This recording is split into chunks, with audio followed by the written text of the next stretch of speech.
정철진 경제평론가와 함께 경제 현안 짚어보겠습니다. 어서 오세요. 네, 안녕하십니까. 네, 안녕하세요. 뉴욕 증시부터 네. 살펴보겠습니다. 3대 지수 모두 하락했습니다. 네. 지난번에 말씀하신 미국 국채금리 상승세, 이게 원인입니까? 맞습니다. 네. 계속해서 국채금리에 대한 이야기를 해드리고 있는데 안 떨어집니다. 지금 4.2% 이러다가는 4.3%까지 금리가 급등할 수가 있을 그 정도인데요. 실제로 그때 이제 세 가지 이유 말씀드렸잖아요. 뭐 금리를 올릴 거냐 내릴 거냐, 경기가 좋냐 나쁘냐, 그리고 미국 국채를 누가 많이 사냐 파냐에 대한 이야기였었는데 모든 것들이 지금 금리 급등 쪽으로 가고 있다. 간밤에는 20년물 입찰이 있었는데 부진했어요. 그러니까 지금 돈들이 미 국채를 안 삽니다. 근데 이런 와중도 곁들여졌고 여기에 연준이 더 이상의 금리 인하를 할 이유가 없다. 뭐 이런 것들이 곁들여지면서 금리가 오르고 나니까 네. 왜냐하면 이제 금리라는 것은 결국 성장주에게는 큰 불리함이죠. 왜냐하면 이들은 이제 당장 실적은 안 나오지만 자본을 조달해서 이런저런 이제 성장 사업을 하게 되니까 이런 것들, 특히 엔비디아를 비롯해서 AI 반도체 쪽 라인들, 또 바이오 쪽들 라인들이 주춤하는 그런 하루를 보냈습니다. 그럼 추가적으로 금리 인하하는데 부담이 될 수 있다, 이렇게 봐야 돼요? 그런데 저는 오히려 금리 인하를 해야 될 것 같다 이런 생각을 역설적으로 하는데요. 지금 연준 위원들이 나와서 하는 말은 고용도 좋네. 뭐 물가도 그러니까 이런 얘기도 이제 계속하면서 마치 이제 추가 금리 인하는 없을 듯이 이야기는 하지만 지속적으로 말씀드리지만 미국은 지금 빚덩어리의 국가입니다. 예. 연간 이자 부담이 국방비보다 더 많은 1조 달러가 넘어요. 뭐 1,200조, 1,300조를 자기네 빚에 이자 내는 데 쓰고 있기 때문에 여기에서 금리가 더 올라간다. 미 국채 금리가 더 올라간다. 차기 대선에 해리스가 되든 트럼프가 되든 그것을 용납할 수는 없겠고, 물론 연준은 독립적인 집단이기도 하지만 이런 것들을 연준도 모를 리 없거든요. 저는 그래서 오히려 11월에 FOMC 회의에서 연준이 그냥 깜짝 금리, 그러니까 근데 지금 또 역설적이고 금리 인하 가능성이 높아요. 그러니까 말은 저렇게 금리 인하 안 할 듯 하지만 결국은 이제 금리 인하를 하지 않을까. 이제 그래서 지금 레벨이 굉장히 위태한 레벨이고요. 이제 이거는 우리가 예측하는 부분이고 시장은 어디로 튈지 모르는 거 아니겠습니까? 근데 자고 일어났는데 4.3, 또 11월 초가 됐는데 4.5. 이게 기억하시겠지만 2022년 가을 9월, 10월 이때 5%가 간 적이 있었거든요. 그때 주식 초토화됐죠. 또 우리나라 부동산이 큰 대폭락을 합니다. 그때 주택담보대출이 6%, 7%, 8% 금리가 가면서 그 다음에 우리 부동산 PF 터지고 둔촌주공 사태 터지고 그 시작이 다 미국의 국채금리 폭등이었었거든요. 그래서 지금 주식을 투자하던 부동산을 보시던 아니면 이걸 안 하시던 매일 좀 이 미 국채금리, 특히 10년물 국채금리가 여기서 4.2, 4.3 라인이 굉장히 레드 라인이거든요. 여기를 넘어서는지 안 넘어서는지를 좀 체크를 하셔야 되겠다 이런 말씀 드리고 싶습니다.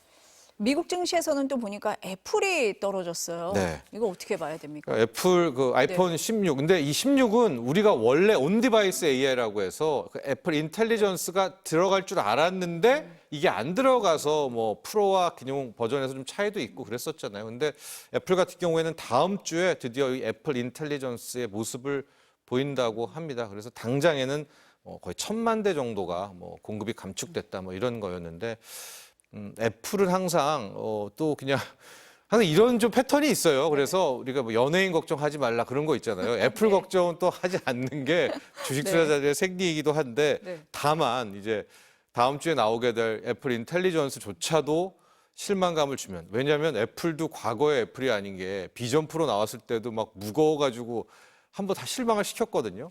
천하의 애플도 리스크가 있는 상황이어서 글쎄 이제 애플 이슈도 하나가 또 있고요.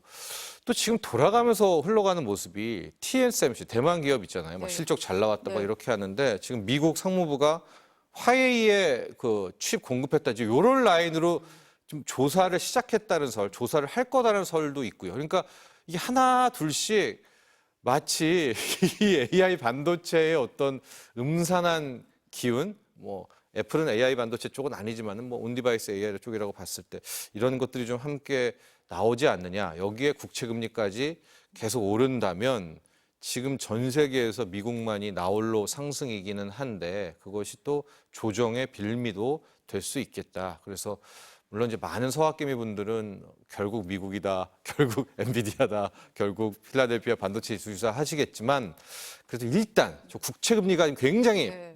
빨간 레드라인에 있기 때문에 그건 좀 염두에 둬야 될 것 같아요. 미국을 볼 때 저희가 지금 주시하는 게 대선 아니겠습니까? 네.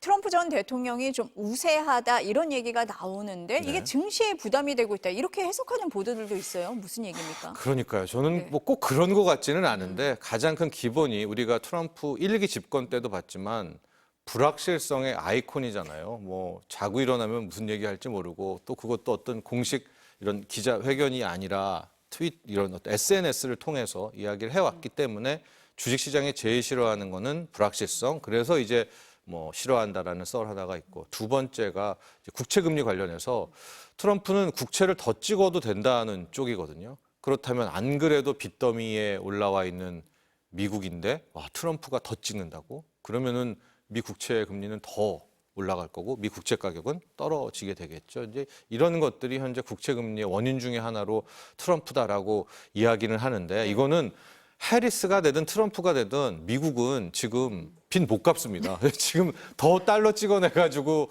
이렇게 살아가야지. 심지어 그 워싱턴에 지금 IMF 연차총회 하는데 IMF가 공개적으로 미국한테 이거 부채 문제 해결해라. 지금 경기 좋을 때 쪽에 어떻게 좀 해봐라. 막 이런 얘기를 할 정도까지 온 상황이거든요. 근데 지금 다 우린 외면하고 있죠. 미국이니까. 뭐 미국이니까 그냥 미국이니까 달러니까 지금도 달러도 강세입니다. 그런데 이제 뭐 그것도 맞는 측면도 있죠. 패권국이긴 한데 하지만 요즘 언론에서 좀 거의 안 다루지만 나름 하나의 중요한 좀 축을 다루고 있는 게 브릭스 정상회의라고요. 러시아 카잔에서 이제 개최를 했다가 끝이 났는데 우리가 알고 있는 그 브릭스 국가들 옛날 러시아, 뭐 인도, 브라질, 차이나, 중국들 이런 국가들인데요. 지난번 브릭스 정상회의 때는 그 푸틴이 그 전범 그거였기 때문에 영상 출연을 했는데 이번에 러시아에서 개최를 했잖아요. 그래서 여기에 푸틴도 왔고 시진핑도 오고 이란 대통령도 오고 인도 모디 총리 오고 뭐 이집트 오고 그러니까 이 브릭스끼리 모여가지고 회의를 했는데 여기서 굉장히 좀 강력한 모든 거는 미국과 달러 때문이다. 그러니까 우리들만의 탈달러 체계를 구축해야 된다. 그리고 특히 우리들 여기서 우리들은 브릭스 국가들입니다. 네. 원자재의 대국 아니냐? 그럼 우리만의 곡물 거래소, 우리만의 뭐 원자재 거래소, 그러니까 시카고 상품 거래소를 무시하는 이걸 만들자. 그러니까 이런 식으로 지금 굉장히 강력한 좀 연대 움직임이 나오고 있거든요. 이제 이 흐름을 보면서 또 우리 시청자분들 중에서는 자기네들이 아무리 뭉쳐봐라 미국을 이기나 뭐 이런 생각을 가진 분도 계시겠지만 지금 미국이 절대 과거의 그 미국, 80년대 미국 그때 상황은 아니거든요. 예. 33조 달러가 넘는 빚더미 위에 앉아 있는 이 미국이어서 이쪽 라인이 거세진다면 원자재 라인이 막 갑자기 뭉쳐가지고 치게 된다면 우리가 마치 음모론 서적에 있는 달러냐 원자재냐 뭐 한판 붙자 뭐 이런 시스템이 나올 정도 그 전초전이 지금 달러도 강세지만 금값도 오르는 이런 모양새가 아닌가라고 이제 저는 해석하고 싶은데 그런데 이런 쪽을 좀 외면하고 미국 언론에서는 트럼프 때문이야. 모든 게 트럼프 때문에 불안해서 금값도 올라 이제 이런 식으로 해석을 하고 있습니다. 이제 여러 가지 해석 시선이 있다는 걸 말씀드리고 싶어요. 네. 대선이 있으니까 이런 불확실성이 커지니까 그런 시각이 더 많아지는 것 같기는 그럴 합니다. 수도 있죠. 네. 브릭스 정상회의도 네. 이제 대선 직전에 네, 이때 다 또 한 있으니까요. 거겠죠. 맞습니다. 네. 아니 미국에선 또 보니까 지금 트럼프 얘기를 하셨지만 트럼프를 지지하고 있는 일론 머스크의 네. 테슬라 깜짝 실적 발표했습니다. 네.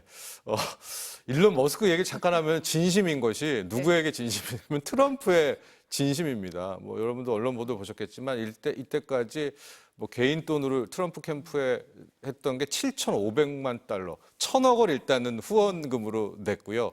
트럼프는 총기 소지잖아요. 예, 그 반면에 이제 민주당 쪽은 이제 총기를 이제 규제를 해야 된다는 쪽이고 트럼프 캠프와 라인은 총기는 뭐 미국의 자유를 상징한다 뭐 이런 건데요.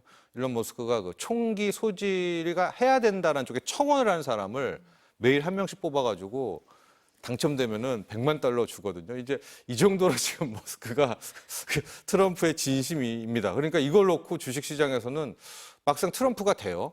근데 트럼프는 지금 석유 시대로 가잖아요. 네. 전기차 싫어하잖아요.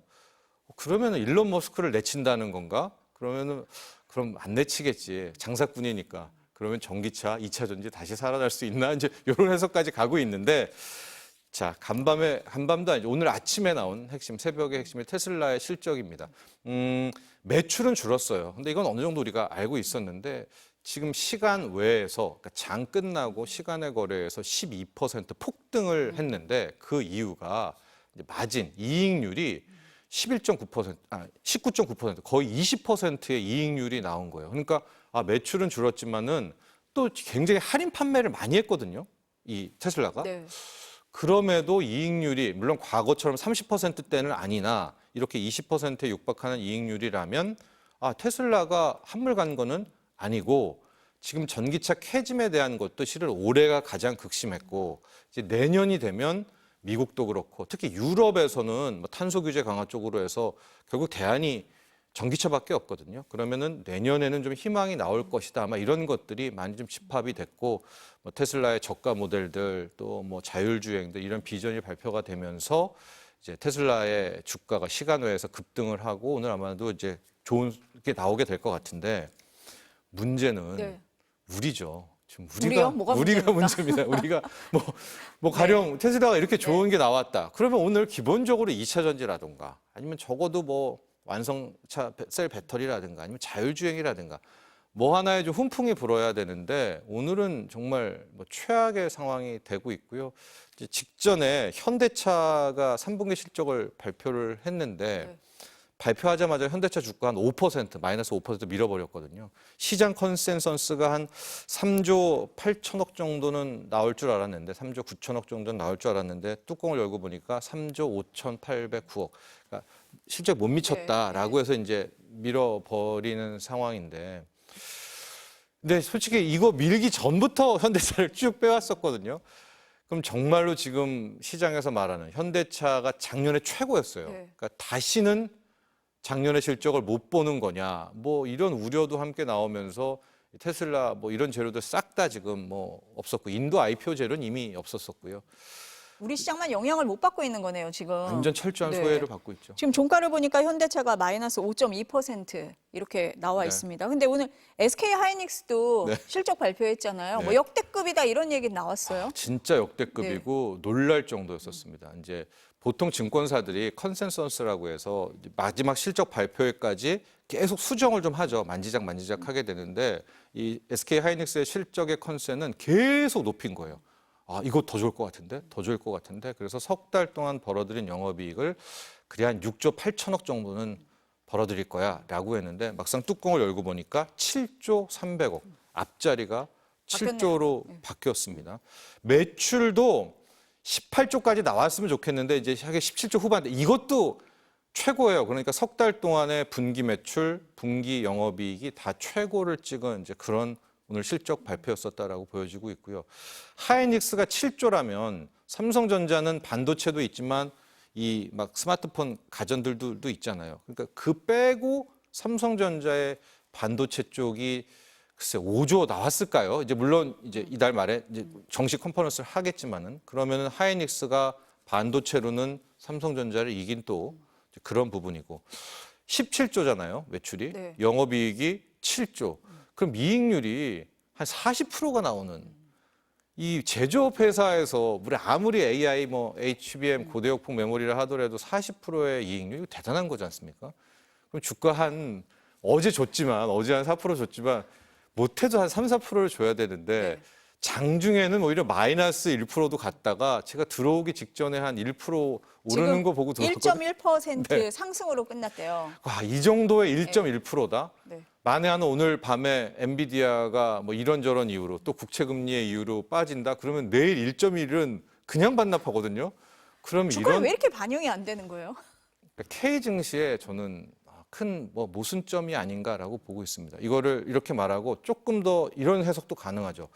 이 정도라면 우리가 모르는 한국 경제에 위험 있는 건가? 시장은 워낙 똑똑하니까. 근데 이건 너무나 좀 앞서가는 것 같고요.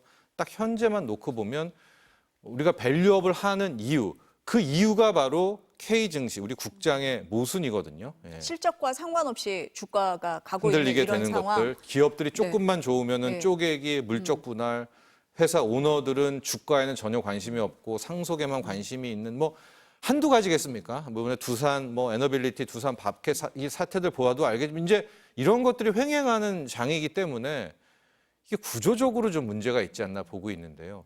저는 어떤 생각도 하냐면 오늘 같은 장에 굉장히 초점이 많이 맞춰졌던 게 고려아연, 뭐 영풍정밀 상한가 쳤거든요. 그 이슈는 그때도 설명해 드렸지만 이제 MBK 파트너스라고 네, 와서 네. 이제 M&A 이슈잖아요. 항상 보면 이렇게 나름 괜찮은데 어떤 모순으로 시장이 계속 이렇게 저평가 내지는 역설적 상황이 나온다. 저는 이제 M&A 펀드들, 행동주의 펀드들이 대거 한국 증시에 올 가능성도 있다. 특히 우리 증시는 홀딩스 체제라고 해서 지주회사 체제로 다 갖춰놔가지고요. 웬만한 곳이 지주회사를 타격하면은 밑을 다 먹을 수 있는 이제 그런 좀 좋은 구조가 돼가지고 저는 이렇게 되면은 정말 우리 힘으로 이걸 개혁을 못한다면 주가 저평가 문제를 항상 시장이 그렇습니다.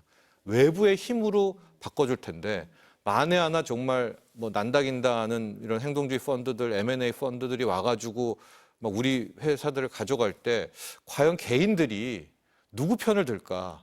저는 절대 지금 기존 뭐 오너 경영자 쪽에 들 것 같지 않거든요. 지금의 우리의 동학개미들의 마음들을 보면 그런 점도 꼭 한번 체크를 해봐야 되지 않을까. 좀 너무나 안타까운. 삼성전자는 오늘 글쎄요, 57,000원이 깨지지 않았을까 네, 지금 보여집니다. 마이너스 4.2% 56,600원에 끝났다고 합니다. 네, 그러면은 네. 오늘도 32거래일 연속 외국인 순매도입니다.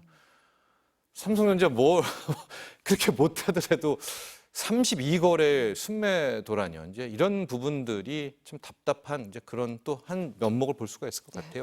마지막으로 여쭤봐야 될 것 같은데 오늘부터 산업용 전기요금이 9.7% 올랐다. 한전으로서는 뭐 그나마 한숨 돌렸다 이렇게 얘기가 나오기는 합니다만 부족하다 이런 얘기도 나와요. 택도 없죠. 예. 택도 부채가 없죠. 네. 203조가 되는 부채율이 400%가 넘는 기업이 웬만한 건설사도 요즘에 부채 많다는 200%인데 멀쩡한 대한민국 에너지 대장 기업이 이런 어마어마한 부채를 쌓아놓고도 멀쩡하게 주식시장에서 막 거래가 되고 있다. 이것도 참 말이 안 되는 건데 말씀하신 대로 이번에 9.7% 올려서 최근 1년 사이에 올린 것이 14.6%. 그러나 상업용과 주택용은 손을 못 대고 있습니다. 역시 주택용은 국민들 이제 눈치도 보고 편의가 있고요. 상업용은 또 소상공인 분들 이슈가 있기 때문에 결과적으로 이렇게 되니까 우리나라 전기요금이 이제 이 상업용이 또 가장 싼 뭐 이런 상황이 놓고 됐어요. 근데 결국은 200조의 부채니까 뭐 연간 2조 비용이 4조 원대를 또 이자 내고 있고요. 그렇죠.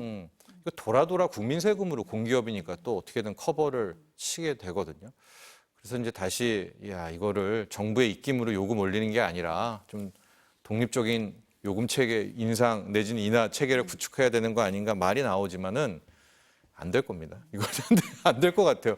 왜냐면 연료비 연동제가 있는데 이 지킨 적이 제가 봤을 때 한 수년간 없었던 것 같아요. 최근에 어쨌든 어떤 정부도 못 지킵니다. 이 적자 구조를 깨려면 체계 개선이 필요하다 이렇게 보시는 하고 거네요. 그거를 네. 따라야죠.